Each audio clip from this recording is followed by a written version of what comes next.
Good morning students. आज का ये लेक्चर है लेक्चर नंबर 6। अभी तक हम लोग 5 लेक्चर कर चुके हैं कोऑर्डिनेट ज्योमेट्री क्लास 10th का। ठीक है, तो अगर आप लोग वो सब नहीं देखे तो वो सब आप देख लीजिए। उसके पहले हम आपको इन्फॉर्म कर दें कि अभी तक हम लोग 4 चैप्टर क्लास 10th का कंप्लीट कर चुके हैं।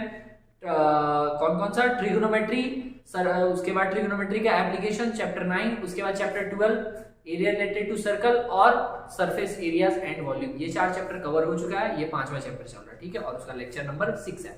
आज हम लोग क्या जानने वाले हैं? हम लोग फर्स्ट लेक्चर में ये वाला पार्ट जान लिए, डिस्टेंस फार्मूला। डिस्टेंस फार्मूला क्या होता था? किसी भी दो पॉइंट के बीच का जो डिस्टेंस होता है उसको फाइंड करने के लिए जो फार्मूला था। ठीक है, और आज हम लोग जानेंगे सेक्शन फार्मूला। सेक्शन फार्मूला में क्या था कि कोई भी ऐसे लाइन दिया हुआ है, ठीक है, कोई सा भी ऐसे लाइन दिया हुआ है अगर, तो इसके बीच अगर हम लोग किसी भी एक रेशियो, जैसे यहाँ पे एक पॉइंट पे इसको डिवाइड किया जाता, मतलब इस पॉइंट पे ये लाइन क्या होता, दो पार्ट में डिवाइड हो रहा था। जैसे इसको हम लिख दिए यहाँ पे x1 और y1, ठीक है, और इसको बोल दिए हम x2 और y2, और इसका नेमिंग कर दिया हम x, y, और हम बोले कि ये जो डिवाइड हो रहा था ना वो दो पार्ट में हो रहा था, तो वो किस रेशियो में हो रहा था? तो इधर था m1 और इधर m2। रेशियो समझ रहे कि कुछ पार्ट इधर था कुछ पार्ट इधर, तो वही रेशियो दे दिया। अब अगर बोलेगा इसमें से क्या करता है कि कुछ चीज दे देगा और कुछ गायब करेगा हमेशा। तो जैसे मेनली हम लोग के लिए इसका फॉर्मूला होता है x और y फाइंड करने के लिए कि इस लाइन को जब हम इस रेशियो में डिवाइड किए तो वो जिस कोऑर्डिनेट पे डिवाइड हुआ वो कोऑर्डिनेट पॉइंट फाइंड कीजिए, x और y। तो इसका फॉर्मूला होता है x is equals to m1 x2 plus m2 x1। ठीक है, m1 x2 मतलब उल्टे वाले का उल्टे वाले के साथ m1 x2 और फिर m2 x1, m2 plus m2 x1, और y आ जाता है, ये दोनों रेशियो ऐड हो जाता है m1 प्लस m2। क्लियर है बात? सेकंड y अगर आप निकालते तो y कैसे आएगा? y आएगा m1 y2 प्लस m2 और y1, और रेशियो में क्या आ जाएगा? दोनों का जो रेशियो था वो दोनों जुड़ जाएगा इसके डिनोमिनेटर में। बात समझ आ रहा है? इसी फॉर्मूले के साथ हम लोग इसमें जो भी क्वेश्चंस रहेगा वो सब सॉल्व करते रहेंगे, और भी कुछ यहाँ पे तिगड़म लगते रहेगा। ठीक है, अच्छा, और इसी बातों के बीच में क्या हुआ, आपका जो शायरी है वो मिस करिए, तो शायरी हम सुना दे रहे हैं ये कि माना कि हम अदब से बात नहीं करते मगर यकीन मानो कि हम मतलब से बात नहीं करते। माना कि हम अदब से बात नहीं करते मगर यकीन मानो कि हम मतलब से बात नहीं करते, और ये नरम लहजा प्यारी बातें बस तेरे लिए है। ये नरम लहजा प्यारी बातें बस तेरे लिए है, हम इस लहजे में सबसे बात नहीं करते। चलिए, अब ये एक पार्ट समझ में आया। अब हम लोग आगे बढ़े। इस टाइप का ये कब हम लोग अप्लाई करेंगे? जब हमको सीधा सीधी कोई सा पॉइंट फाइंड करना रहेगा। और इसमें क्या होता है, कभी कभी m1 m2 गायब कर दिया जाता है, वो फाइंड करना होता है। कभी कभी क्या होगा, बोल रहे हैं ये मिड पॉइंट है। ठीक है, तो सेक्शन फार्मूला का ये एक पार्ट जाता है वो मिड पॉइंट फार्मूला, तो वो हम बता दे रहे हैं अभी। बाकी हम लोग क्वेश्चन सॉल्व करते करते सीख जाएंगे। मिड पॉइंट फार्मूला समझिए। मिड पॉइंट फार्मूला में क्या बोलता है कि अगर कोई सा भी एक लाइन दे दे, ठीक है, ऐसा दे दिया ये x1 y1, यहाँ x2 y2, इसके मिडिल में एक पॉइंट कोई सा भी दिया, वो इसको दो इक्वल पार्ट्स में क्या कर रहा था, डिवाइड कर रहा था, मतलब जितना इधर उतना इधर। ठीक है, मतलब जो पार्ट है इधर वही पार्ट इधर भी रहेगा, इक्वल था। तो इस केस में अगर बोलेगा इसका कोऑर्डिनेट x y पता करने, तो ये थोड़ा आसान हो जाता है। कैसे? क्योंकि अब समझना है, अगर ये m1 है तो ये भी m1 है, मतलब m1 m2 क्या हुआ, इक्वल हो गया, तो इसलिए ये दोनों इक्वल हो जाता है। तो फॉर्मूला जो रहता है एक्चुअल में ये इसी फॉर्मूला से आता है। x का वैल्यू यहाँ पे क्या था, m1 x2 plus m2 x1, और यहाँ पे क्या आ गया, वो दोनों चीज इक्वल आ गया, रेशियो जो है वो इक्वल आ गया। तो अब अगर रेशियो मतलब अगर हम समझे तीन पार्ट इधर था, जैसे एक लाइन कोई सा भी हम लिए और यहाँ पे बीच में हम एक पॉइंट दिए जो कि इसको दो इक्वल पार्ट में बांट रहा था। अगर हम बोल दें कि इधर 5 सेंटीमीटर था, इधर भी 5 सेंटीमीटर था, तो इन दोनों का अगर आप रेशियोज निकालते हैं तो 5:5 को क्या आएगा, तो 5/5 कट करके 1 आ जाएगा, मतलब 1/1 बोल सकते हैं। तो m1 और m2 दोनों हो क्या जाएगा, 1 ही हो जाएगा। तो यहाँ पे आप m1 की जगह भी 1, m2 की जगह पे भी 1, तो x2 को 1 से मल्टीप्लाई कीजिए x2, यहाँ x1 और नीचे 1 + 1 2 रहेगा, मतलब मिड पॉइंट का सीधा फॉर्मूला बन जाता है क्या, x1 + x2 by 2 और y का फिर वही m1 और m2 क्या क्या है 1 1 है, यहाँ भी 1 वहाँ भी 1 और इधर भी, तो y1 plus y2 upon 2। Clear है बात? तो ये आपका मिड पॉइंट फार्मूला आ गया। अब हम लोग और आगे बढ़ते हैं। अब हम लोग इसका डायरेक्ट एग्जांपल सॉल्व करते हैं और उसी को सॉल्व करते करते इसका और भी कुछ कुछ पैटर्न हम लोगों को क्लियर हो जाएगा। ठीक है, तो आइए एग्जांपल में। पहला एग्जांपल इस एक्सरसाइज में example number 6, find the coordinates of the point. Coordinates of the point find करना है which divide the line segment joining the point this. ये वाला इसको ये अगर बोल दें, इसको भी बोल दें, तो इन दोनों को ज्वाइन करने वाला जो कि रेशियो किस रेशियो पार्ट है 3:1 में। नंबर लाइन अगर ऐसे ड्रॉ कर दें, यहाँ से यहाँ एक लाइन है, ठीक है, ये 3:1 में मान लिया यहाँ पे ऐसे डिवाइड किया, इधर 3 पार्ट है, इधर 1 पार्ट है। क्लियर? इसके बाद यहाँ पे पॉइंट दे दिया हम ए 4, -3, यहाँ दे दिए बी क्या है 8, 5।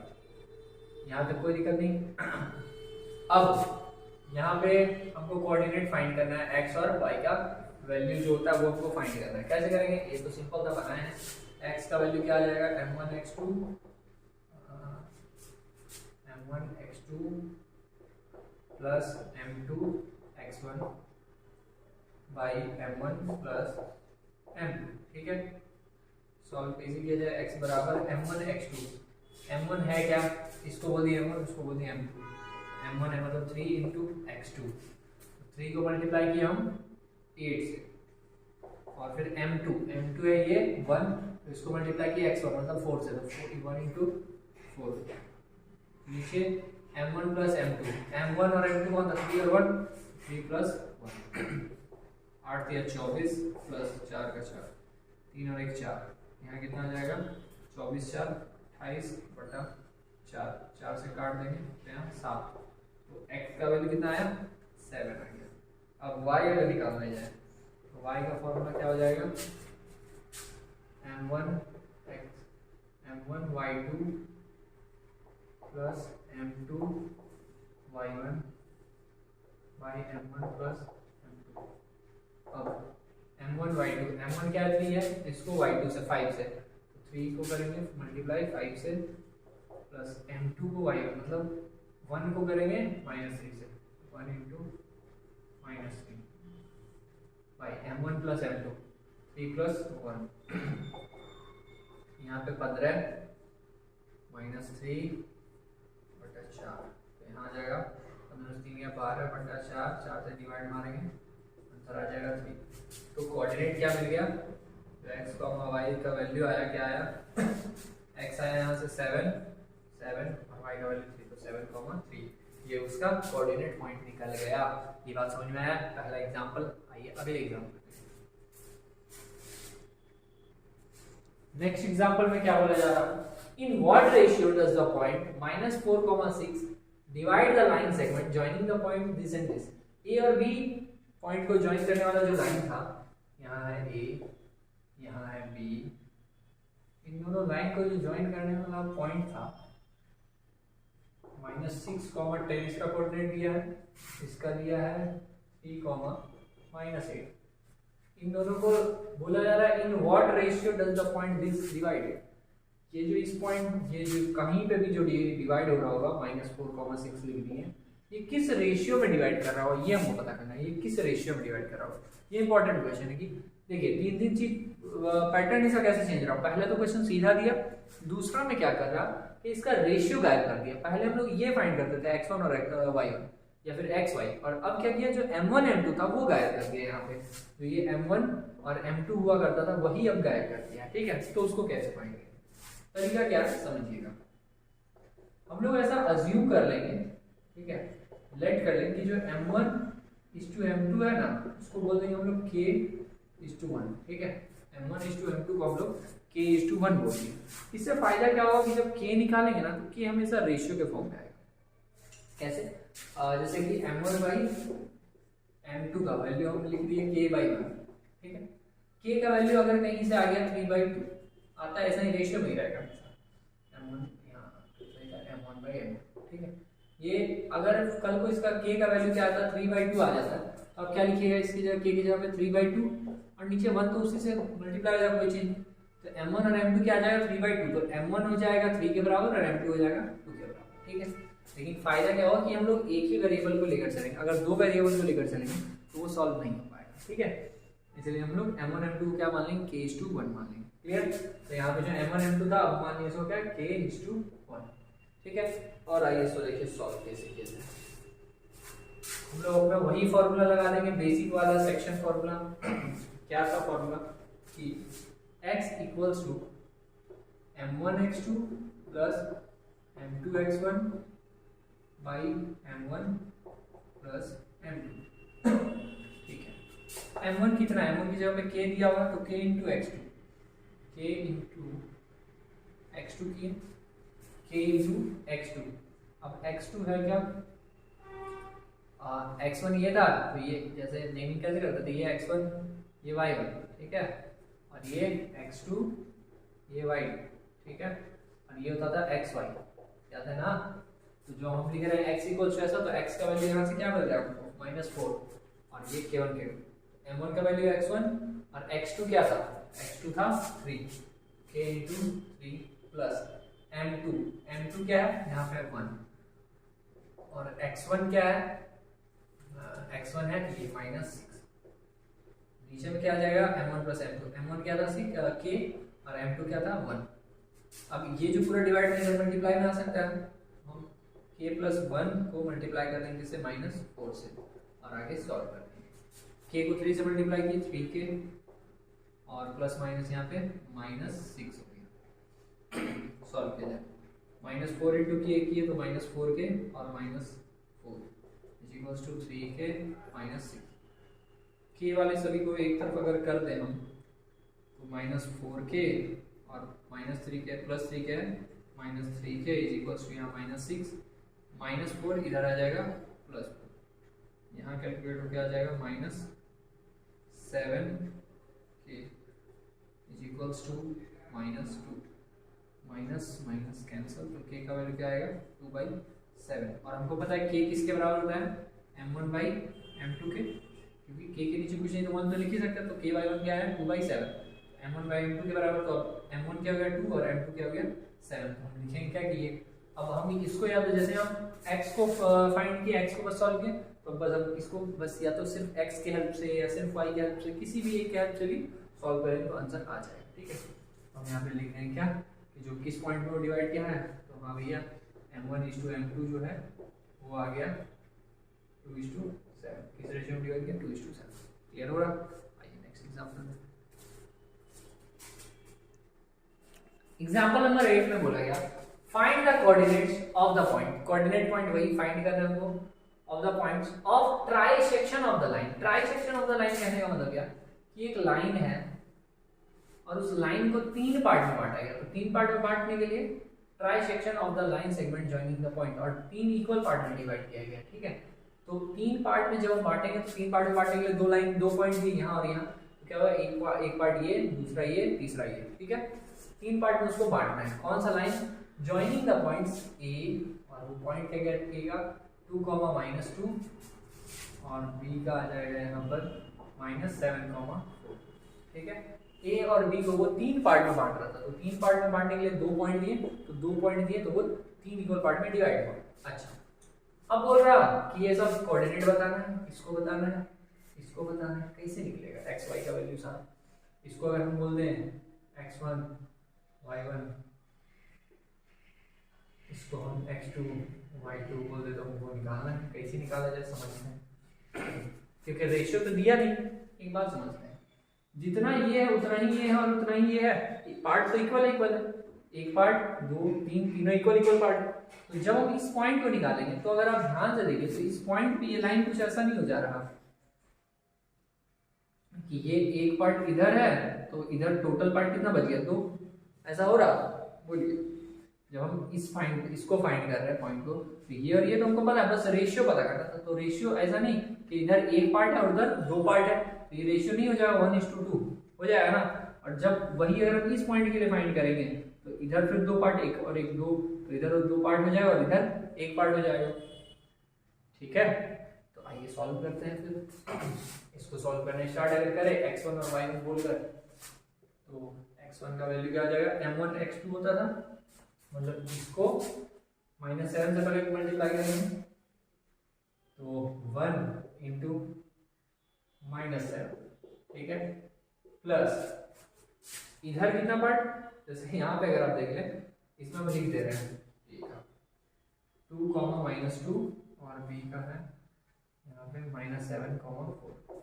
जब इसके लिए बात करेंगे तो यहाँ पे आ जाएगा वही 2, -2 ये है और b पे आ जाएगा -7, 4। क्लियर बात? अब समस्या आगे। अगर आप इसको फाइंड कीजिएगा तो क्या m1 x2 फिर प्लस m2 x1, याद आ रहा, इसको इससे उल्टा चलता था, तो वही कि हम यहाँ पे इसको फाइंड करें तो m1 x2 तो 1 को -7 से और प्लस m2 क्या है यहाँ पे, ये m1 ये m2, ठीक है, m2 x1, तो मतलब कि हमको फिर 2 को मल्टीप्लाई करना है 2 से ही, और बाई m1 प्लस m2 क्या है, ये 1 और ये 2 हो जाएगा 1 प्लस 2, सॉल्व कर ले, -7 प्लस 4 बटा 3 में आ जाएगा -3/3, कट करके -1, x1 का वैल्यू आ गया यहाँ पे -1, ठीक है। y1 अगर निकाल लें तो y1 कैसे निकलेगा, y कोऑर्डिनेट y एक्सिस निकालने के लिए y मतलब y पॉइंट को निकालने के लिए क्या करेंगे, m1 y2, मतलब m1 यहाँ पे क्या है 1 है और y2 ये 4 है, तो 1 इंटू 4 प्लस m2 y1 मतलब 2 को फिर -2 है, 2 इंटू -2 और नीचे m1 प्लस m2, m1 है 1 m2 है 2, 1 प्लस 2 कितना आ गया, 4 1 जा 4, नीचे लिखते हैं 4 1 जा 4, 2 2 जा 4 मतलब -4 और फिर 3, 4 - 4 0/3, 0 हो गया, बातें खत्म, 0/any number is equals to 0, तो कोऑर्डिनेट क्या क्या निकला x और x1 y1 पॉइंट हम बोल सकते हैं क्या, x का वैल्यू आया यहाँ से -1 और y का 0, जो ये पॉइंट रहा होगा ये क्या निकल रहा है -1 और 0, बात समझ में आया। अब अगर हम ये निकाल दिए तो ये नहीं बनेगा, इसको ट्राई कीजिए, बस अंतर क्या रहेगा, यहाँ पे रेशियो 1:2 था, यहाँ पे 2:1 हो जाएगा, क्यों, क्योंकि अब इधर 2 पार्ट आ रहा है, इसके लिए एक पार्ट ये, एक पार्ट ये, 2 पार्ट इधर, एक पार्ट इधर, क्लियर। एक हम बताएं, दूसरा आप खुद से ट्राई कीजिए। अब हम लोग नेक्स्ट एग्जाम्पल पे आते हैं, एग्जाम्पल नंबर 9 मतलब सेकेंड लास्ट, इसके बाद हम लोग एग्जाम्पल नंबर 10 करेंगे, फिर ये खत्म हो जाएगा। एग्जाम्पल नंबर 9 में क्या बोला जा रहा है, find the ratio in which the y axis divide the line segment joining the points this and this, ठीक है, 2 पॉइंट है, क्या क्या, इसको हम अगर a बोल दे 5, -6 और दूसरा पॉइंट है b जिस पे है -1, -4, ठीक है, इन दोनों को डिवाइड करने वाला एक पॉइंट है, वो क्या है, on the find the ratio in which the y axis divide the points, इसको डिवाइड कर रहा है कौन, y एक्सिस, ठीक है, तो मान लिए कि इस पॉइंट को वो डिवाइड कर रहा है y एक्सिस, तो अब समझना है, कल भी हम ये बात किए हैं कि जो y एक्सिस होता है वो ये है, तो इस पे कोई सा भी जो पॉइंट होगा ना उस पे वैल्यू क्या होगा, y का तो कुछ वैल्यू होगा, क्यों, क्योंकि वो ऊपर और नीचे कहीं पे भी y का वैल्यू है, और x का वैल्यू यहाँ से आता है 0 0, क्यों, क्योंकि इस पॉइंट से जब हम राइट में या लेफ्ट में आते हैं, इस पॉइंट से जब हम इधर बढ़ते हैं या इधर बढ़ते हैं तब x का कुछ वैल्यू होता है, इसी पॉइंट पे अगर हम ऊपर चल जाते हैं तो y का x का वैल्यू क्या रहता है यहाँ पे 0, यहाँ पे ये समझ में आ गया, x का वैल्यू क्या रहेगा 0, तो यहाँ पे हम लोग इसको पॉइंट लिख दे रहे हैं 0, y, ठीक है, और फाइंड क्या करना है, फाइंड द रेशियो, रेशियो मतलब m1 m2 फाइंड करना है, ये बात समझ में आ गया। आइए इसको सॉल्व किया जाए। हम लोग जैसे कि एक एग्जांपल अभी सेकंड वाला एग्जांपल किए थे, वहां पे भी कुछ ऐसा ही था, ठीक है, रेशियो फाइंड करना था, लेकिन वहां अंतर क्या था कि ये पॉइंट दे दिया था। अब अगर ध्यान से सोचिए, यहाँ पे भी अगर देखिए तो y नहीं दिया, लेकिन x मतलब जो x का वैल्यू था वो तो हमको मिल रहा ना, तो x का वैल्यू तो मिल रहा, तो वहां से तो ये बन सकता है, सीधा सीधे हम सॉल्व करना स्टार्ट करेंगे। x का formula m1 x2 plus m2 x1 by ratio जुड़ जाता था m1 प्लस m2, x का वैल्यू क्या है जिस रेशियो पार्ट पर मतलब जहां पर पढ़ रहा है, तो 0, x के जगह क्या आएगा 0, m1 plus x2, m1 x2, m1 है m1, x2 का वैल्यू है -1, m1 को मल्टीप्लाई कर देंगे किससे -1 से, plus m2 into x1, m2 किससे मल्टीप्लाई करेंगे, x1 से मतलब 5 से, तो यहाँ पे आ जाएगा m2 इंटू 5, ठीक है, और नीचे में आ जाएगा m1 प्लस m2। समझना बात, ये पूरा चीज जो है डिवाइड में, ये जो मल्टीप्लाई में आएगा और m1 प्लस m2 जीरो से मल्टीप्लाई होगा तो क्या हो जाएगा, जीरो हो जाएगा। ये पूरा चीज जब जीरो से मल्टीप्लाई होगा तो जीरो हो जाएगा। यहाँ बचा क्या, माइनस m1 और प्लस 5m2। ये बात यहाँ तक समझ में आ गया। अब क्या करेंगे, क्योंकि ये माइनस m1 है, इधर भेजेंगे तो प्लस m1 बराबर 5m2। निकालना क्या हमको रेशियो पूछ रहा, मतलब m1 रेशियो m2 हमसे पूछा जा रहा है। इसको हम क्या लिख सकते हैं, m1 बाई m2। जो रेशियो होता है, रेशियो का मतलब क्या होता है, फ्रैक्शन में ही होता है, m1 by m2।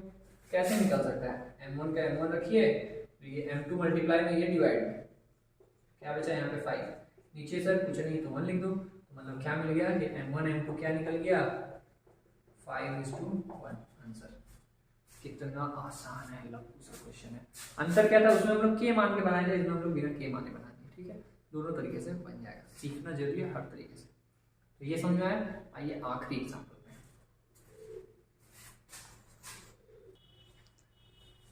Last example में क्या बोला यार, इसमें दम है, ठीक है। If the point A B C and D are the vertices of a parallelogram, जो ये ए बी सी डी है, ये क्या दिया हुआ है, वर्टिसेस ऑफ पैरेललोग्राम। पैरेललोग्राम का वर्टिसेस, पैरेललोग्राम होता क्या है, कुछ ऐसा शेप, ठीक है, ये है पैरेललोग्राम।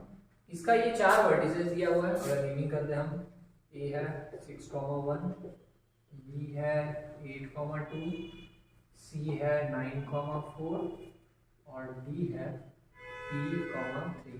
अब जरूरी नहीं कि अब आप बनाते वक्त ये ड्रॉ ही कीजिए, लेकिन जब आप ड्रॉ करके बनाते हैं तो आप 100% कॉन्सेप्ट क्लियर करते हैं, नहीं तो बन ही जाएगा लेकिन ऐसा क्लियर बहुत अच्छे से नहीं होगा, ठीक है।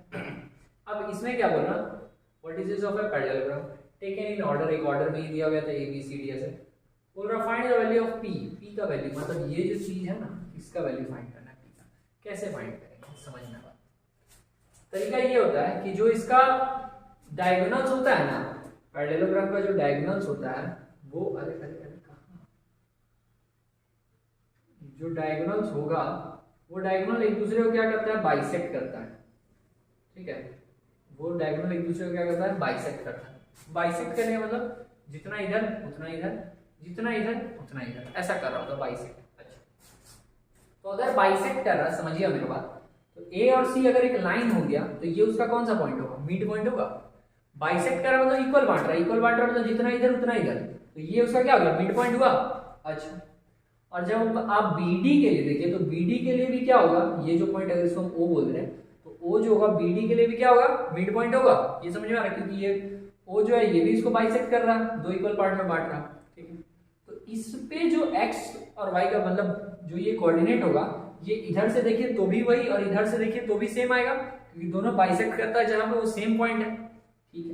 तो हम लोग करेंगे क्या, हम लोग दोनों का मिड पॉइंट फार्मूला के हेल्प से दोनों को सॉल्व करते हैं, ठीक है। अगर सबसे पहले हम AC के लिए बात करें, फॉर AC, अगर AC के लिए बात करें और x y हम निकालने जाएं तो x का वैल्यू कैसे निकलता था, m1। अच्छा, इसमें मिड पॉइंट में अगर आप देख लीजिए, मिड पॉइंट में डायरेक्ट क्या था, x1 प्लस x2/2 और y का y1 plus y2/2, direct solve होता था। तो यहाँ पे x निकालने के लिए x1 प्लस x2 मतलब 6 प्लस 9/2 और y निकालने के लिए क्या होता था, y1 प्लस y2 मतलब 1 प्लस 4/2। तो यहाँ से x का वैल्यू क्या आ गया, 9 6 15/2 और y का वैल्यू आ गया 5/2। क्लियर है तो ये बात। अब फॉर